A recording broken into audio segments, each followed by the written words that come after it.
Aula 2. Ciências, terceiro bimestre. Tema: Evolução convergente e divergente. Nono ano do ensino fundamental, anos finais. Hoje, a aula de ciências será sobre evolução convergente e evolução divergente. Você vai compreender como organismos podem se tornar mais diferentes ao longo do tempo, mesmo quando compartilham um ancestral comum. Também vai entender como organismos de linhagens distantes podem desenvolver características parecidas quando vivem sob pressões ambientais semelhantes. Para isso, vamos retomar os cladogramas. Os cladogramas ajudam a representar relações de parentesco evolutivo entre grupos de seres vivos. Ao final desta aula, você deverá conseguir interpretar evidências de evolução convergente e divergente e explicar como essas relações aparecem em cladogramas.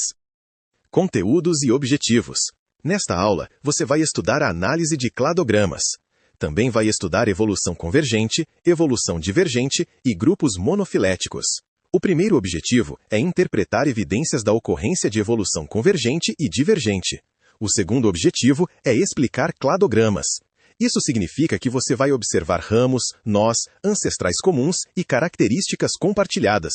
Também vai analisar de onde surgem determinadas características e o que elas revelam sobre a história evolutiva dos organismos. Relembre. Cladogramas. Os cladogramas representam relações de parentesco evolutivo.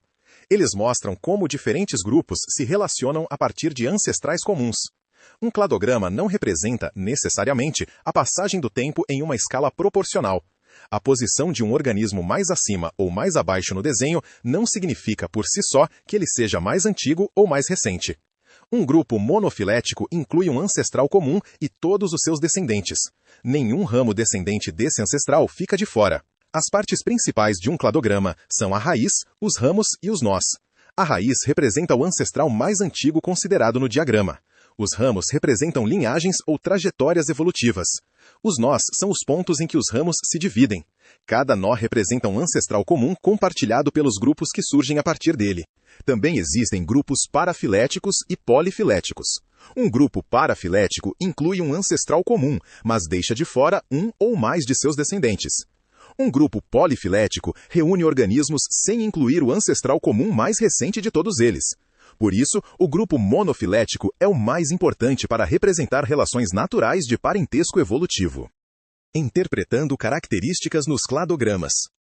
Em um grupo monofilético, determinadas características do ancestral comum podem ser herdadas por todos os descendentes. Essas características compartilhadas ajudam a identificar relações evolutivas. Nos cladogramas, elas podem ser localizadas nos nós. Quando uma característica derivada é compartilhada pelos descendentes de um ancestral comum, ela recebe o nome de sinapomorfia. Uma sinapomorfia ajuda a reconhecer um grupo evolutivo. Um exemplo é a presença de vértebras no grupo dos vertebrados. Nesse caso, as vértebras foram herdadas de um ancestral comum e aparecem nos descendentes desse grupo.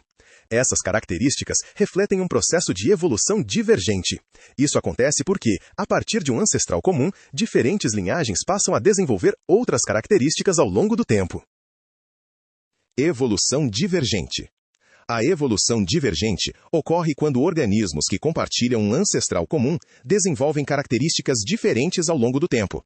Isso acontece porque essas linhagens enfrentam ambientes ou pressões seletivas distintas. Pressões seletivas são fatores que influenciam a sobrevivência e a reprodução dos organismos. Quando populações vivem em condições diferentes, certas características podem trazer vantagens em um ambiente, mas não em outro. Ao longo das gerações, essas diferenças podem se tornar mais marcantes. Um exemplo clássico é o dos tentilhões das Ilhas Galápagos, observados por Darwin. Essas aves surgiram a partir de um ancestral comum. Com o tempo, diferentes formatos de bico foram selecionados. Alguns bicos eram mais adequados para quebrar sementes duras. Outros eram mais eficientes para capturar insetos ou explorar outros tipos de alimento. Assim, a seleção natural favoreceu características diferentes em ambientes e condições diferentes. O resultado foi uma grande diversidade dentro de um mesmo grupo de aves. Características ancestrais e características independentes. Nem todas as características semelhantes presentes em organismos diferentes foram herdadas de um ancestral comum recente. Algumas características podem surgir separadamente em ramos distintos. Isso pode acontecer quando organismos diferentes enfrentam pressões ambientais semelhantes. Nesses casos, a característica é considerada independente. Ela não foi herdada do mesmo ancestral comum recente. Esse tipo de semelhança indica evolução convergente. Um exemplo é a presença de nadadeiras caudais em peixes e em mamíferos aquáticos, como golfinhos e baleias. Peixes e mamíferos aquáticos pertencem a linhagens evolutivas diferentes. Mesmo assim, a vida no ambiente aquático favoreceu estruturas que ajudam no deslocamento pela água. Pressões ambientais são fatores do ambiente que influenciam a sobrevivência e a reprodução das espécies. Essas pressões formam a base para a atuação da seleção natural. Evolução convergente. A evolução convergente ocorre quando organismos de linhagens diferentes desenvolvem características semelhantes. Isso acontece porque enfrentam pressões ambientais parecidas. Esses organismos não compartilham um ancestral comum recente que já possuía aquela característica.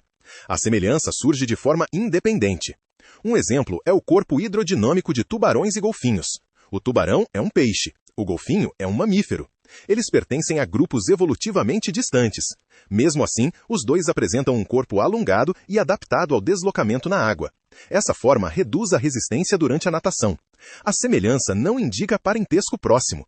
Ela indica que o ambiente aquático favoreceu soluções evolutivas parecidas. Características independentes. Em relação à origem das características representadas em um cladograma, características independentes podem surgir em ramos distintos. Elas aparecem separadamente, como resultado de pressões ambientais semelhantes. Características ancestrais não surgem de forma independente em vários ramos. Elas são herdadas de um ancestral comum. Por isso, quando uma mesma característica aparece em grupos distantes, sem estar presente no ancestral comum recente, a explicação mais adequada é a evolução convergente. A alternativa correta é a que afirma que características independentes surgem em ramos distintos de forma independente, como resultado de pressões ambientais semelhantes. Estruturas homólogas. Estruturas homólogas são características semelhantes em organismos que compartilham um ancestral comum. Elas possuem a mesma origem evolutiva. Mesmo assim, podem ter se modificado ao longo do tempo e desempenhar funções diferentes. Um exemplo são os membros anteriores de seres humanos, cães e baleias. O braço humano é usado para manipular objetos. A pata dianteira do cão participa da locomoção terrestre. A nadadeira da baleia ajuda no deslocamento pela água. Apesar dessas funções diferentes, os ossos apresentam uma organização semelhante. Isso indica uma origem evolutiva compartilhada. As estruturas homólogas são evidências de evolução divergente. A origem é comum, mas as funções e formas podem se diferenciar ao longo do tempo. Estruturas análogas. Estruturas análogas são características presentes em organismos diferentes que não possuem a mesma origem evolutiva. Elas surgem como resultado da evolução convergente. Essas estruturas não indicam parentesco próximo. Elas aparecem porque grupos distintos foram submetidos a pressões ambientais semelhantes. Isso levou a soluções evolutivas parecidas. Um exemplo são as asas de insetos e as asas de aves. As duas estruturas permitem o deslocamento no ar, porém, elas surgiram de forma independente. A asa de uma ave possui ossos e está relacionada aos membros anteriores dos vertebrados. A asa de um inseto apresenta outra estrutura e outra origem evolutiva. A função é semelhante, mas a origem é diferente. Por isso, elas são estruturas análogas. Comparando estruturas homólogas e análogas. Estruturas homólogas possuem a mesma origem evolutiva. Elas podem exercer funções diferentes. Essas estruturas estão relacionadas à evolução divergente. Estruturas análogas possuem origens evolutivas diferentes. Elas costumam exercer funções semelhantes. Essas estruturas estão relacionadas à evolução convergente. Uma forma de lembrar é observar a origem da característica.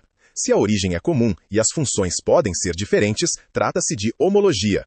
Se a origem é diferente e as funções são semelhantes, trata-se de analogia. Na prática, análise do cladograma dos peixes. O cladograma apresentado mostra a distribuição de diferentes tipos de nadadeira caudal em grupos de peixes. Entre os grupos representados estão Chondrictis, Coelacanth, Chondrostei, Ginglimode, Amiida e Teleostei. A primeira característica evolutiva indicada no cladograma e compartilhada pelos descendentes é a nadadeira heterocerca. Essa característica aparece na base do cladograma. A característica mais recente indicada é a nadadeira homocerca. Ela aparece próxima ao ramo de Teleostei. Por isso, Teleostei é o grupo que apresenta a característica mais recente mostrada no cladograma. O grupo mais próximo evolutivamente de Teleostei é a Amiida. Isso ocorre porque Amiida e Teleostei compartilham um ancestral comum mais recente entre os grupos apresentados. Em um cladograma, a proximidade evolutiva não depende de os nomes estarem lado a lado. Ela depende do nó mais recente compartilhado entre os grupos.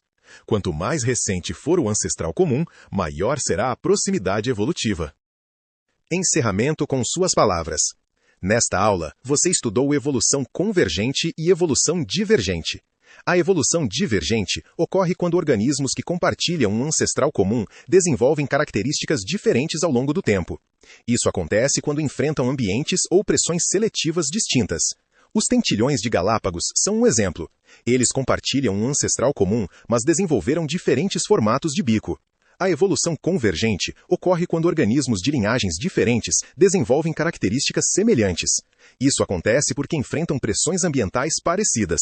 Tubarões e golfinhos são um exemplo. Eles não possuem parentesco próximo, mas apresentam corpos hidrodinâmicos adaptados ao ambiente aquático. Nos cladogramas, os nós representam ancestrais comuns. Os ramos representam linhagens evolutivas. A raiz representa o ancestral mais antigo considerado no diagrama.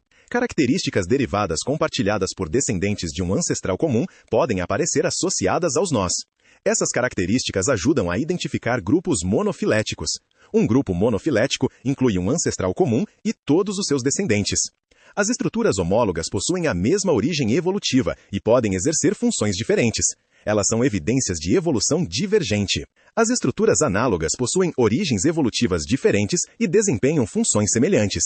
Elas são evidências de evolução convergente. Agora, revise as ideias principais. O que caracteriza um grupo monofilético? O que os nós representam em um cladograma? Qual é a diferença entre evolução convergente e divergente? Por que o braço humano, a pata de um cão e a nadadeira de uma baleia são estruturas homólogas? Por que as asas de insetos e aves são estruturas análogas?